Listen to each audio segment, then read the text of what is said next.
buzima bwawe busanzwe buriya abarakore bajya bavuga ngo hariho abapagani hariho abanyabyaha ntabwo bakunze kubivuga ariko iyo biherereye barabivuga bazi ko abantu bari hanze nyine abantu abadakijijwe ari abanyabyaha byumvikane ko hari n'abakijijwe nabo bakomeza bakigumira mu byaha byumvikane ko hari n'abadakijijwe usanga bubaha Imana kandi batarakizwa ukabona n'abantu beza ibyo birazwi ariko jyewe nari niyizi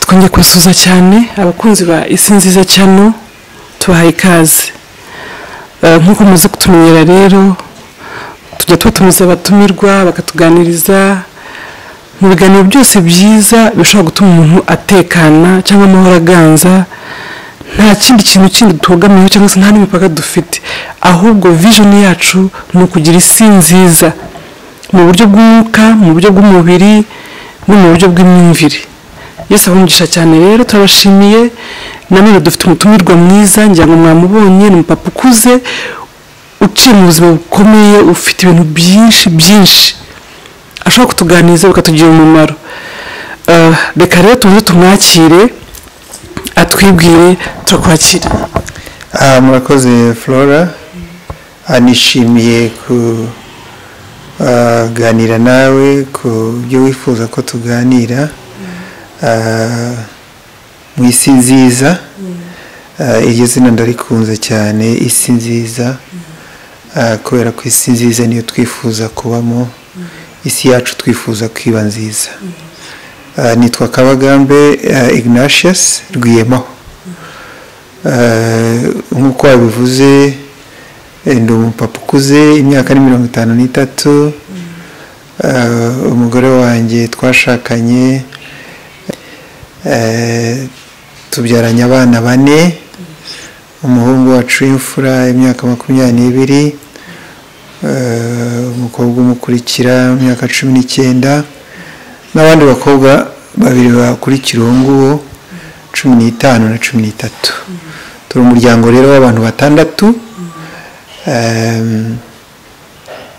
ariko hari n'abandi tubana batari abana twabyaye mu nda yacu abandi bana 2 babanga mu rugo bakora akazi ko mu rugo nabo bameze nk'abana bacu igihe cyose tuba turi kumwe wakoze rero kunsanga uje kugira ngo tuganire isi nziza mu kiganiro cyawe itambuka ku program yitwa Isi Nziza cyangwa ni channel yitwa Isi Nziza. Isi Nziza rero kuko Imana ariyo yifuza ko tugira kandi nanjye nkaba nkunda Imana cyane nyubaha ubwo birashimishije cyane kuko ubwo iyo turimo kuganira kuri ibyo ngibyo tuba turimo gukora ibyo Imana yifuza. Urakoze cyane turakwakiriye cyane ku Isi Nziza twishimiye kubasura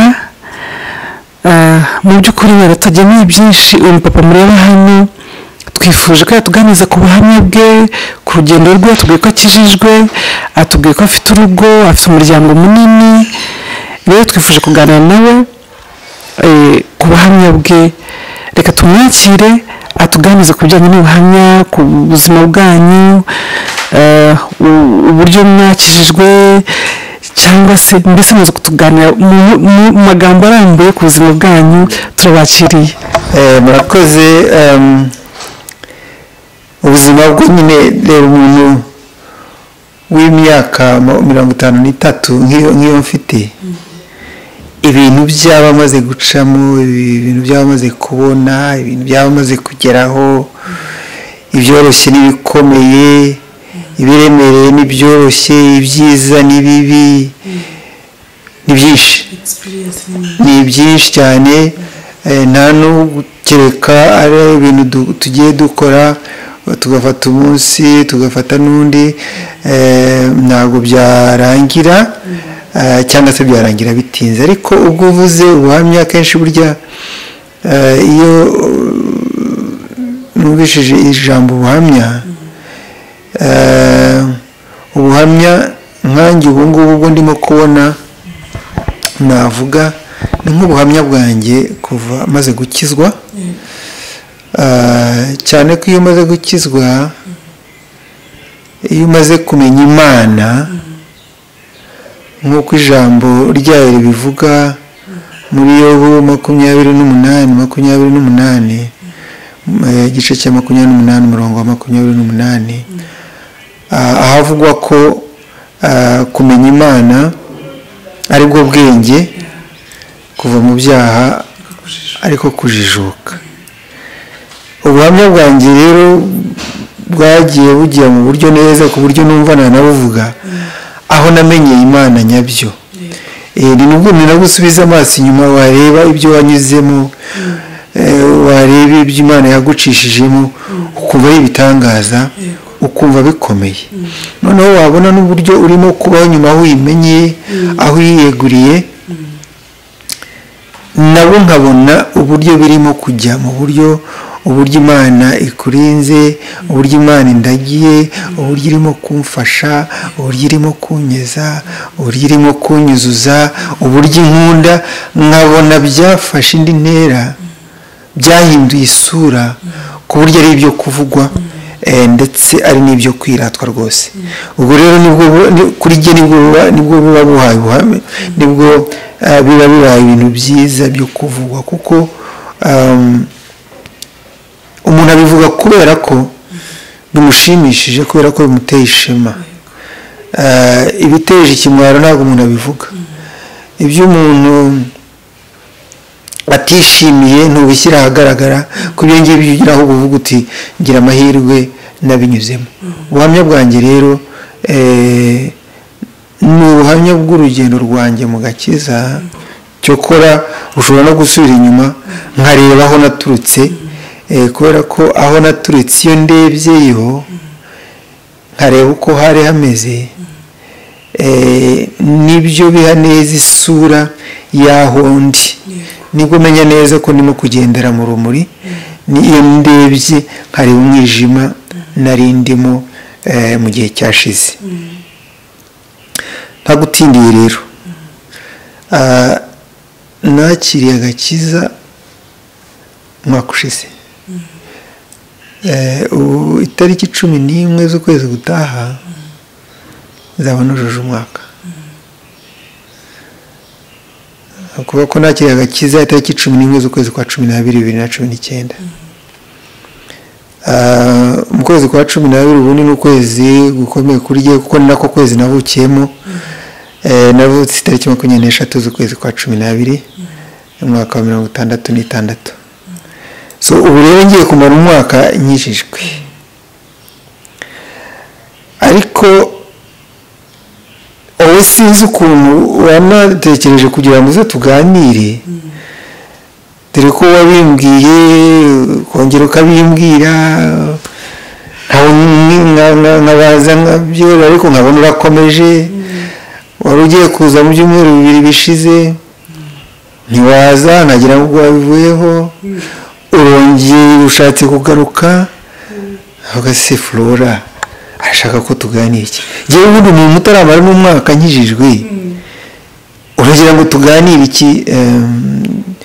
Washatse abandi bantu ahubwo bamaze imyaka 30, 20, 15 se cyangwa se 2. Ngiye nubwo nduzuza umwaka umwe akaba ariho muganira, ariko mbona urakomeje.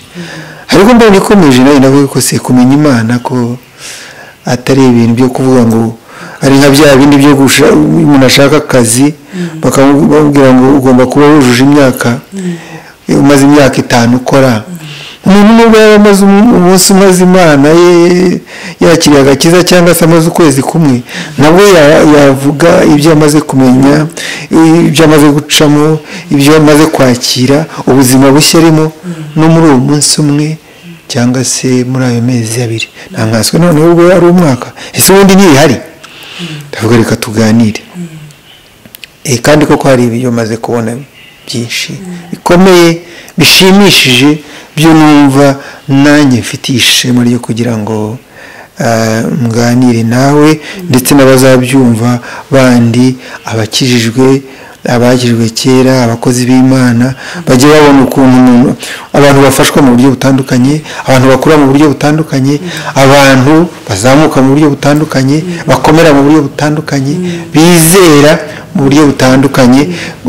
Genda bifata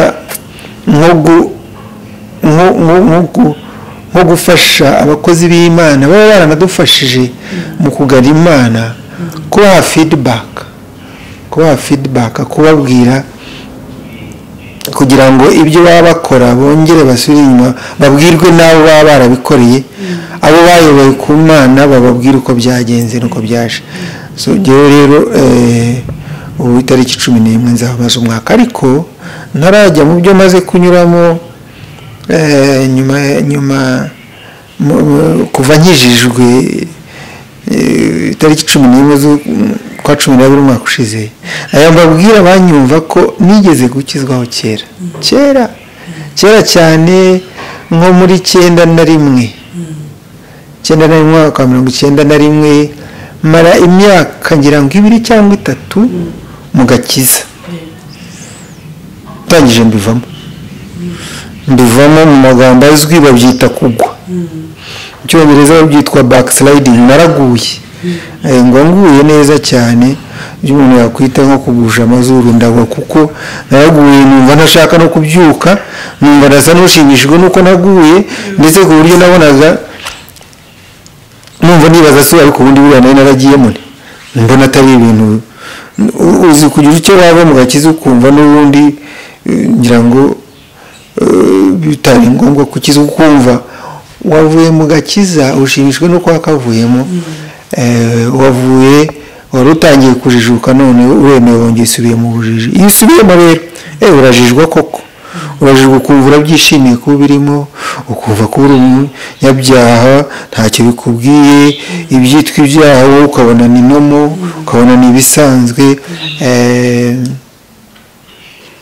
kuko burya ni naryo tandukaniro. Abantu badakijijwe ntabwo baba bumva hari ikibazo, ntabwo baba bumva hari ikibazo, kuko baba bumva ibyo barimo ari nta kibazo, babona ko ari ikibazo gikomeye, burya abantu avayo bakajya. Rero ubumenyi babuvuyemo, kandi ugakomeza ukagira n'icyizere ko n'abandi bose bazakizwa, kuko n'ubundi isi irimo abakijijwe n'abadakijijwe, ibyo ntitwabitindaho. Iyo umaze kubigeramo rero wishimira ko wabigezemo, ugakomeza usenga n'abandi kugira ngo bazakizwe. Udasenze byaba waba usa naho utazi neza akamaro kaho uri, uba wumva rero wifuza ko n'abandi bahamenya. Urugendo rwanjye kuva tariki 11 z'ukwezi kwa 12 umwaka ushize, nakijijwe nari maze iminsi mbitekerezaho, cyane ko jewe bitashobokaga ko nta nabitekerezaho kenshi, kuko umugore wanjye arakijijwe kuva icyo gihe cyose. Yakijijwe kiriya gihe navuze nigeze gukizwaho, hanyuma nkaza kugwa, nari ntarashakana nawe ariko twari tuziranye. So we yarakijijwe nanjye nkijijwe, twamenyanye twembi tudakijijwe, abanza gukizwa nanjye ndakizwa, tukiri friends, turi inshuti, tuza no kuba abafiance, hanyuma twembi tuba turakijijwe, ariko nza kuvamo, mvuyemo agumamo rero twarinze dushaka, nawe akijijwe ntabwo yigeze avamo mu gakiza, jewe rero mvamo. Urumva rero ko icyo gihe cyose nubwo ntari nkijijwe, ariko nabanaga n'umuntu ukijijwe, agakiza nabaga nkareba hariya nkakirengagiza, ariko nkareba. Rero byampaye guhora ngatekerezaho, ariko se ubundi ubu nakijijwe nkawe, cyangwa se ahubwo akavayo nawe akamera nkanjye.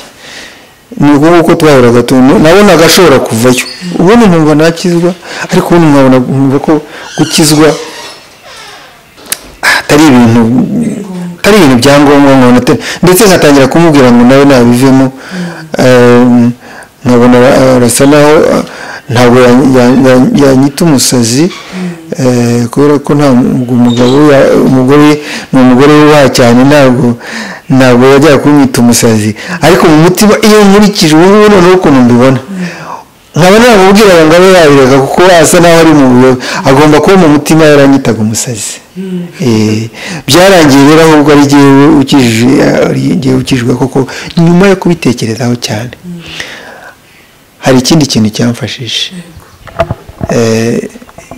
ahangaha ntuye aha twicaye muri inzu yacu hasi habamo undi muntu ari mu rundi rugo rw'umugabo witwa Pastor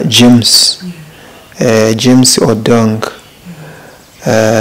ni umugabo uzi Imana cyane ukunda Imana cyane ni umushumba uyu mugabo rero yambereye ishuri yaje twatangiye kubana hano umwaka wa 2018 yaje mu kwezi kwa kabiri ni ukuvuga ko mu kwa kabiri umwaka utazaba amaze imyaka 3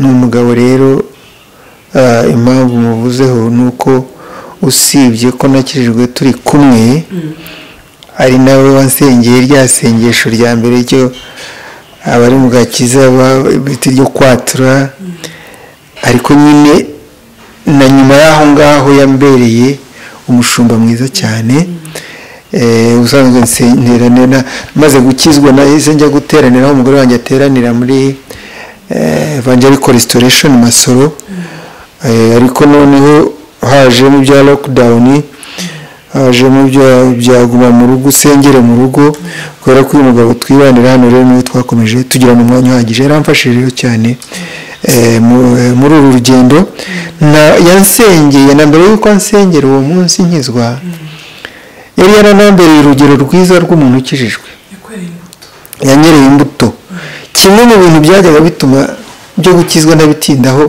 hari ubwo najyaga ndeba abantu bamwe bakijijwe nkabona hari ibyo bandusha ariko nanjye ndetse nkabona hari n'ibyo nanjye mbarusha nkavuga ko se buriya nabo ko batari intungane uko abanza ukishyiramo ko gukizwa ari ugutungana naje kumenya nabwo ko gukizwa atari ukuba intungane gukizwa ni ugukizwa nk'uko turi bukomeze tukabiganira ariko uyu mugabo yambereye urugero rwiza rw'umuntu ukijijwe ku buryo nabaga mureba nkareba ukuntu yinjira nkareba ukuntu asohoka nkareba ukuntu agenda nkareba ukuntu avuga nkareba ukuntu yitonda nkareba ukuntu duhana amahoro duturanye nkareba ukuntu yishyura igihe cyageze cyo kwishyura renti nkareba ukuntu atishyuzwa nkareba ukuntu yishyuza nkareba ukuntu yibwiriza nkareba nkumva ukuntu asenga buri joro mu gitondo atarambirwa yasohoka kuko nkabona asohoka nk'umuntu wasenze nkabona ineza nkabona ubuntu bw'Imana nkabona umunezero afite nkabona ni ukuri nkabona ni umuntu w'Imana nkabona mu buzima bwiza noneho ntangira kujya numva ariko uyu muntu umaze umwaka ndeba ameze gutya none ukaba ubaye wa kabiri buriya niba ari bwo buzima bwe niba ari nta hantu ampishe ndumva noneho nanjye Imana imfashije nakizwa kuri iyo Yesu ashimwe cyane nuko rero byaje kugenda ibisigaye ni amateka ni ibintu tuzakomeza kuganira ariko Pastor James yambereye urugero rwiza cyane kuri uwo munsi tariki 11 z'ukwa 12 umwaka ushize mu gitondo twarasohokanye tujyana mu modoka ye imodoka yacu yari iri mu garage aduha lift tujya ku kazi ndamubwira ariko Pastor ndumva noneho bya bintu by'umbwira rimwe na rimwe byo gukizwa ndumva noneho nabijyamo okay, ni byiza ariko nubijyamo nukizwa ukizwe neza ni pe iryo jambo rero ryangumyemo kugeza ubu kubera ko naratangiye kumwemera numva yarambereye urugero rwiza rw'umuntu ukijijwe numvaga ibyo yambwira ibyo nakurikiza ambwira rero ati nukizwa uzakizwe neza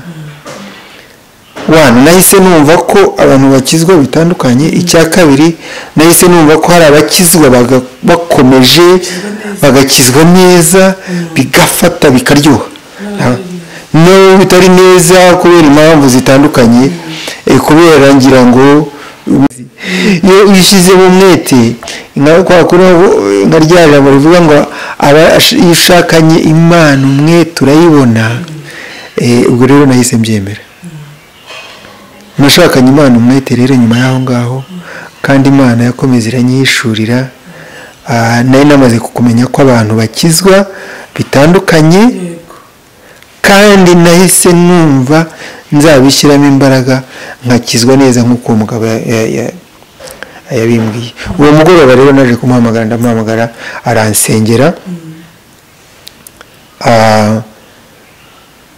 hanyuma nyuma y'aho ngaho undi mwanzuro nafashe nkanabimusaba kandi akabinyemerera ni ukugira ngo naho umaze gukirizwa noneho akomeza mfata ukuboko anyereka ukuntu abantu bakizwa neza anyigisha ijambo ry'Imana hanyuma nanjye menye icyo gukizwa neza bivuze kuko nari namaze kwemera ko ubwo abimbwiye bishoboka numvaga ko ubwo abimbwiye nawe ari byo yakoresheje ndavuga umuti yanyoye nanjye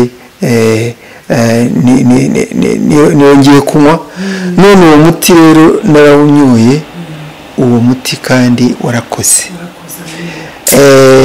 mu biganiro twajyaga tugirana nahise musabye nkimara gukizwa namusabye ko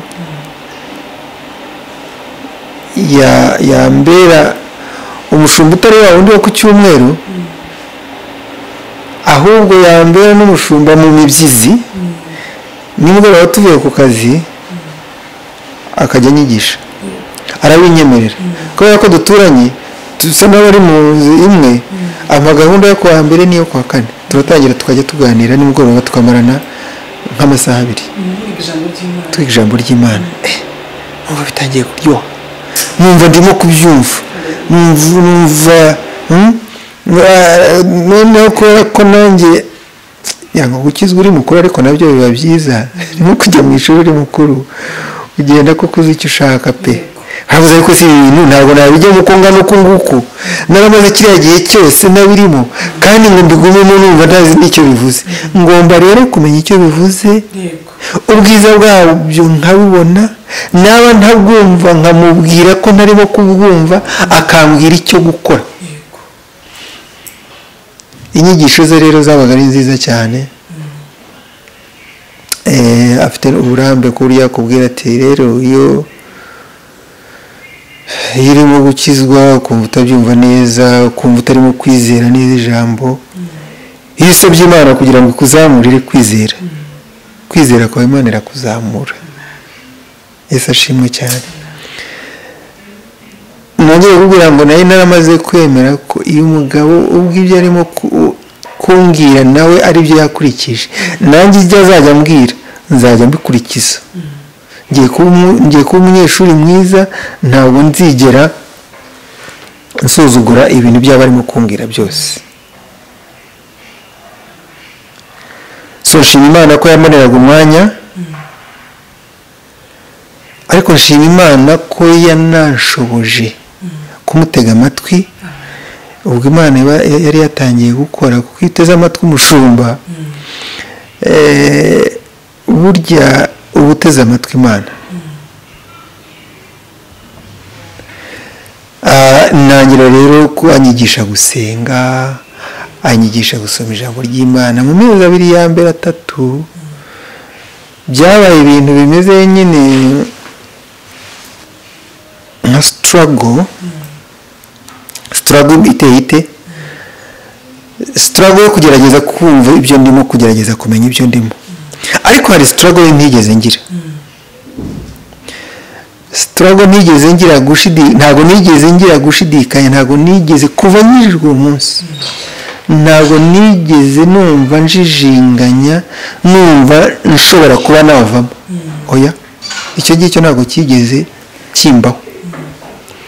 Ahubwo navuze ngo ahangaha nageze, nabaye nk'umuntu uvuga ngo aha nageze niho nshaka kuba, ari niho ngomba kuba ndi.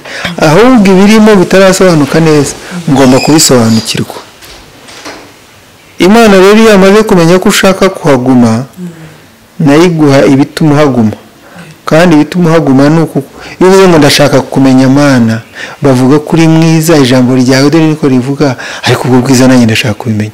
Nari ndimo gusengera iyo jambo ryo kugira ngo Imana nyimenye, kandi nyimenye neza, ngumane nayo, bitari ibintu bimeze nka fashion, ahubwo mvuga ngumane nayo, mfitanye ubusabane nayo, mfitanye umubano nayo uri personal, nzi ko ari papa wanjye, nzi ko ari Imana yanjye, nzi ko ndi buyisenga ikanyumva, nzi ko ndi buyivugishirize direct line, ntagombye kunyura hirya, ntagombye kunyura mu mushumba, ntagombye kunyura mu mwinginzi. Uyu mupasiteri nibyo yanyigishije, kandi byarakoze, kandi byarafashe. Yesu ashimwe cyane. Ikindi kintu nize vuba agifata mu mutwe, nakigiye mu ijambo ry'Imana muri Yohana 16:32, umurongo wa 32. Aho ijambo ry'Imana rivuga, Yesu yabwiye intumwa ze ajya gusubira iwabo kwa se, ati igihe kiregereje ngiye kugenda. Ukuntu rivugwa buryo, hanyuma arongera avuga ati ibi rero mbibabwiriye kugira ngo mugire amahoro muri jye. Iyi si murimo muzayihuriramo n'imibabaro, ariko nimuhumure nanesheje isi. Yesu ashimwe cyane. Nahise namenye kare mu rugendo rwanjye nkijya mu gakiza, namenye ko gukizwa atari ukujya mu ijuru, atari ukuva mu isi y'ibibazo, atari kudahura n'ibigeragezo, atari guhura n'ibigutega. Namenye ko gukizwa ahubwo ari ukubitsinda, ari ukumenya ko bihari, ukamenya uko ubana nabyo, ukamenya ukuntu bitakubuza amahoro, ukamenya ukuntu bitsinda, ukamenya ukuntu usimbuka imitego, usimbuka amabuye, usimbuka imikuku, ukamenya kudahezwa hasi n'ibibazo. Ugiye guhezwa hasi n'ibibazo mu isi nyine wahera hasi kuko bibamo. Menya ko bihari kandi bitambuza kugira umunezero nkura muri Kristo Yesu, kubera ko yanesheje isi. Iryo jambo narifashe, iryo jambo ryaramfashije cyane. Nihuse, ikindi cyamfashije mu gukura kwanjye, nafashijwe n'ijambo ry'Imana rivuga ngo dushake Imana no gukiranuka kwayo mbere na mbere, ibindi byose bizakurikiraho. Mu Cyongereza baravuga ngo seek first the kingdom of God and everything else will follow. Ibindi byose bizakurikiraho nushaka Imana, ukayikiranukira, ukayitunganira, ukayicira bugufi, ukayubaha. Ibindi byose bizongerwa. Ubwo ushatse wava mu mihangayiko y'ibyo udafite, wenda ushobora kutabona ejo, utazi niba ejo bizaba bihari, ukishakira Imana yawe, ugakora akazi kawe bisanzwe, ugatuza. Imana iyo ikiranukiye ibindi irabigutunganyiriza. So rero agakiza ni nuko umuntu akaboneramo amahoro. Icyambere ukamenya ngo ibyo udafite nta kibazo kuko n'ubundi udashobora kubona ibintu byose, ariko Imana iragufite kandi Imana ikwitayeho. Imana ikwitayeho, Imana wowe yikiranukire, nicyo kibanze, ibisigaye byose izabyongeraho. Ibyo ngibyo rero ni ibintu byamfashije kugeza ubu ngubu, numva nishimye cyane. utari ahangaha uyu mupapa nk'uko yabibabwiye, nashakishije uburyo bwose namugeraho bitoroshye, kuko ni umuntu nk'uko mumubona, ni umupapa usobanutse, wakoze mu nzego zikomeye za leta, wakoze ibintu, wakoreye igihugu, n'ubu acyagikorera, afite ibintu byinshi, afite CV y'ibintu byinshi pe yakoze. Ariko maze kumenya ko yakijijwe, nahise ngira amatsiko menshi yo kuganira nawe, kuko ni umuntu w'umuhanga, ugira challenge nyinshi, ugira ibintu byinshi pe, w'umuhanga, ndamuzi, niyo mpamvu namushakishije. Nahise ngira amatsiko cyane yo kumenya ibintu byakijijwe, no kumenya no kuganira nawe nkumva icyo abivugaho, icyo avuga ku gakiza, icyo avuga ku kumenya Imana. Niyo mpamvu namukurikiranye. Rero uwo ntarenga aho ngaho, nashaka kwibariza, ndashaka kugira ngo uduhe experience cyangwa se udusharinge itandukaniro ry'ubona ku buzima wabagamo mbere utarakizwa cyangwa n'ubwo urimo gukizwa, aho bitandukaniye. Inyungu urimo kubona, inyungu izo utabonye mbere zaba ari izihe? Urakoze cyane. Yesu ashimwe cyane kuba umbajije icyo kibazo, kuko icyo ni ikibazo gikomeye, ariko ntabwo mvuga ko gikomeye gusobanura, ahubwo kirakomeye kugira ngo nk'uko urimo kubivuga, usibye nawe n'undi uzi undeba ntega amatwi yumva, ariko Kabagambe buriya yagiye mate, ariko se buriya ubundi agumye mate, ariko se buriya ubundi arabikomeje, ese ubundi buriya arunguka mwiki, ese ubundi ariko buriya se niba ni Kabagambe ni jyewe. Itandukaniro rero Flora ni uburyo mbayeho, uburyo mbayeho, amahoro mfite, ubwoba nashize, umunezero mporana, umutekano mu mutima. Ariko icy'ingenzi muri byose, ayo mahoro yakurahe, ayo mahoro avahe, icyo cyizere gikurahe, ibyitwa confidence, self esteem ikazamuka, ukumva isheja ufite, ukumva uragenda wemye, ukumva ntiwitinya, ukumva urikunze, ndetse ukabona n'abantu baranagukunze.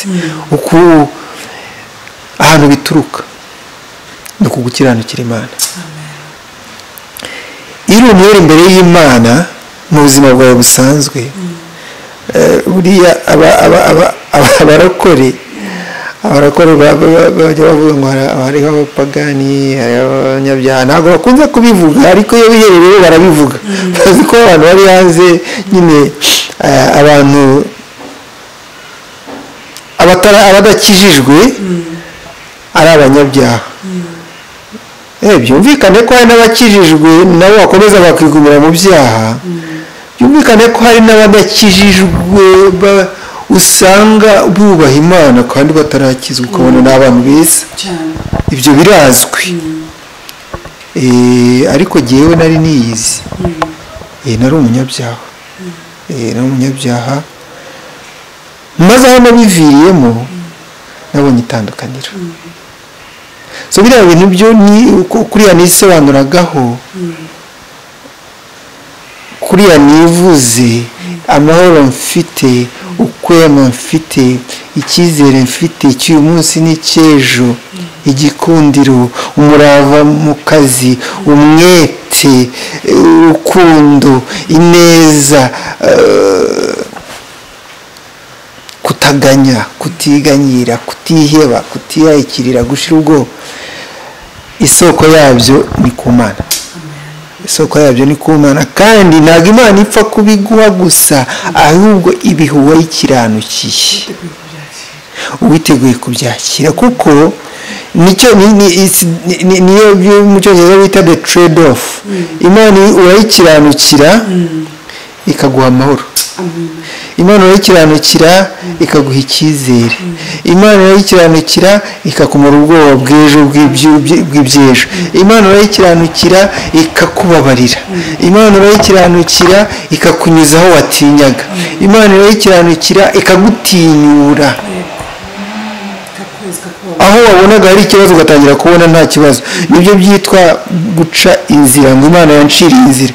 Burya Imana yaguciriye inzira n'ubundi inzira ibisanzwe ihari, ariko iyo uri mu mwijima, iyo uri kwa kundi navuze ngo iyo ukiri mu byaha kuko uba ukijijiriwe n'inzira iri imbere yawe ariko utayibona.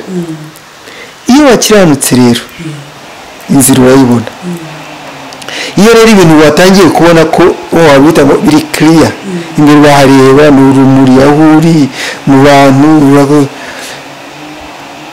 aho ngaho niho ukura ya mahoro, niho ukura cya cyizere, niho ukura niho bwa bwoba bushirira. Nuko ubwo rero amahoro n'ubundi kiriya gihe aho nakirijwe,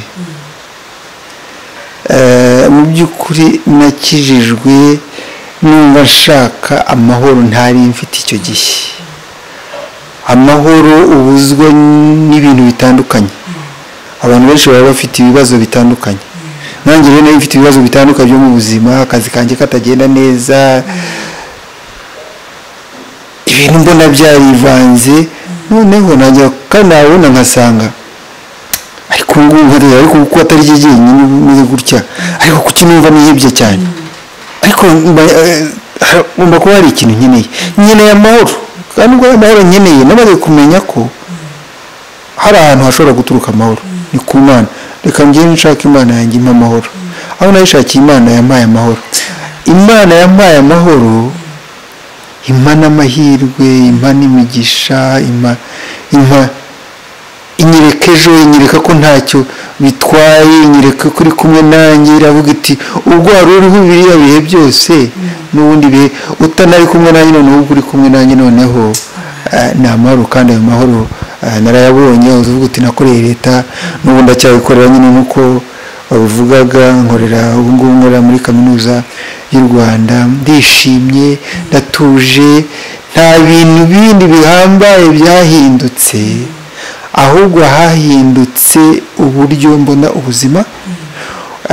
Kandi uburyo mbona ubuzima byahinduwe nuko nagize ibyiringiro bituruka ku mibanire yanjye n'Imana. Wakoze cyane.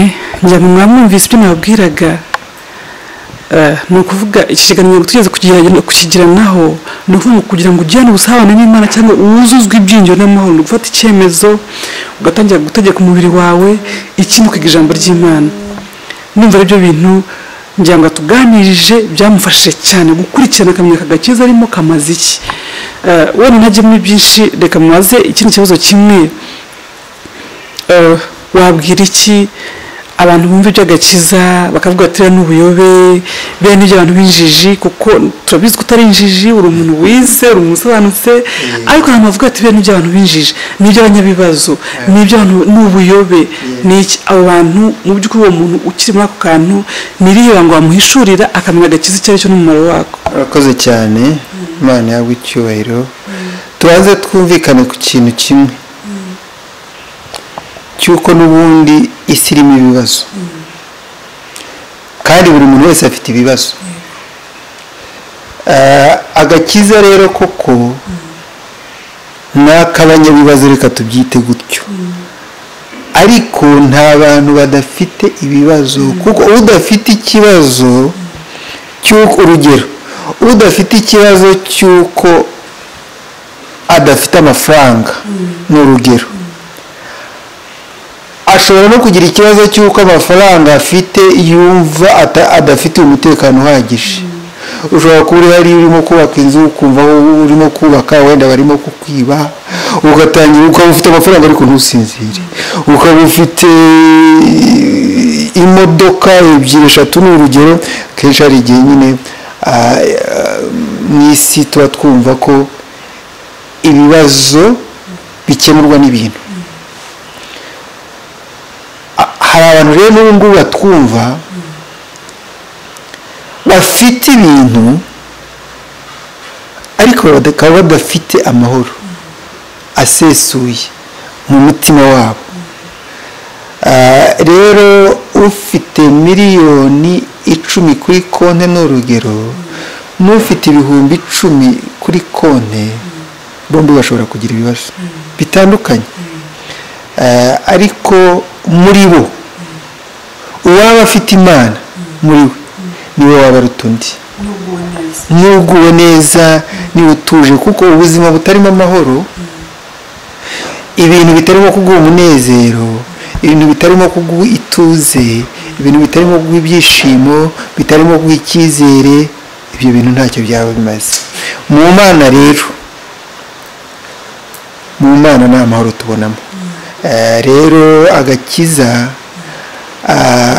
cyane ko dufite n'ingero nyinshi z'abantu bakarimo bafite ibintu, z'abantu bakarimo bize, z'abantu bakarimo bafite akazi keza, izo ngero zirahari. Agakiza rero disi ntabwo umenye ibikarimo iyo utarakajyamo.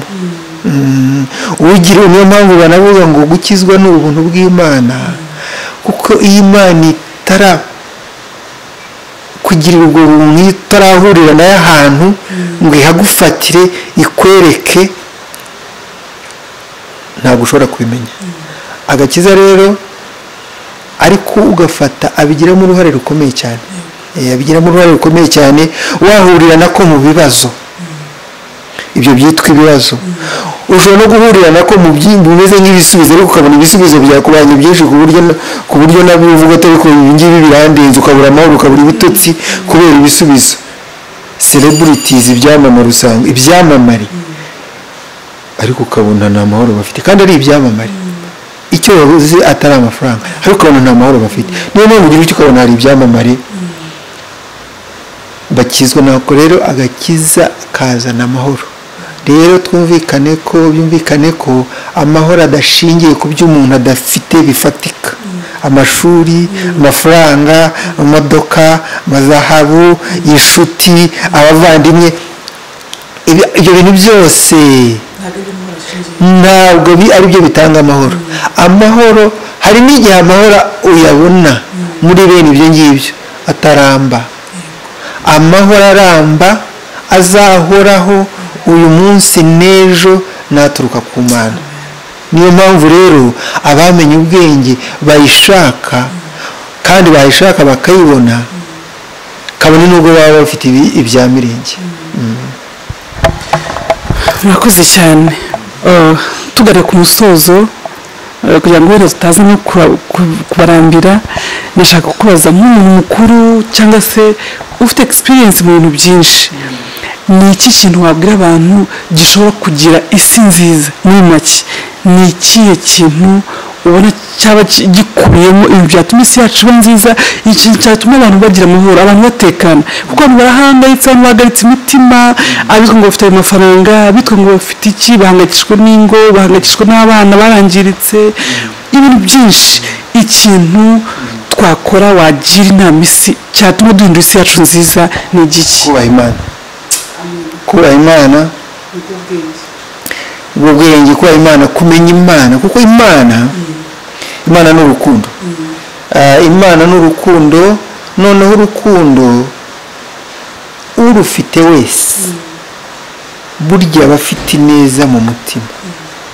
Nta mutima uri mu rukundo ugamiza ineza, nta mutima uri mu rukundo wiba, nta mutima uri mu rukundo uhohotera, nta mutima uri mu rukundo utihangana, nta mutima uri mu rukundo utababarira, nta mutima uri mu rukundo utagira ubuntu, nta mutima uri mu rukundo udakorana umwete, nta mutima uri mu rukundo utayoboka umuyobozi ukuyobora aho ukorera, nta mutima uri mu rukundo ugambana, nta mutima uri mu rukundo ureka usiga abantu aho bari mu gihugu bagamije ineza, bagiteza imbere, bakorera hamwe, ngo wowe ufate inzira ujye mu mashyamba, ujye kwigomeka, ujye kukirwanya.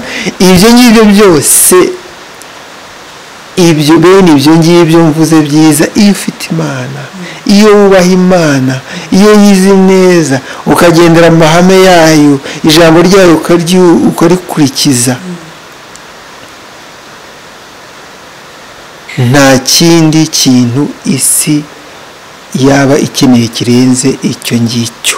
Ibihugu byose, ibihugu uzabona bifite amahoro, sosiyete uzabona zifite amahoro, ariko amahoro arambye, n'iyo byaba ari ibihugu bitari ibikristo, kenshi uzasanga bigendera ku mahame y'Imana. Hari abantu bagendera ku mahame y'Imana kandi batitwa ko ari abakristo, badakijijwe, ariko bakagendera ku mahame y'Imana. Kiriya gitabo cya Bibiliya kirimo amahame meza cyane akomeye, nta kintu kitarimo hariya. Hari abantu rero bashobora kubaho mu buzima bukurikiza amahame nk'ayo muri Bibiliya kandi batitwa abakristo, batanakijijwe.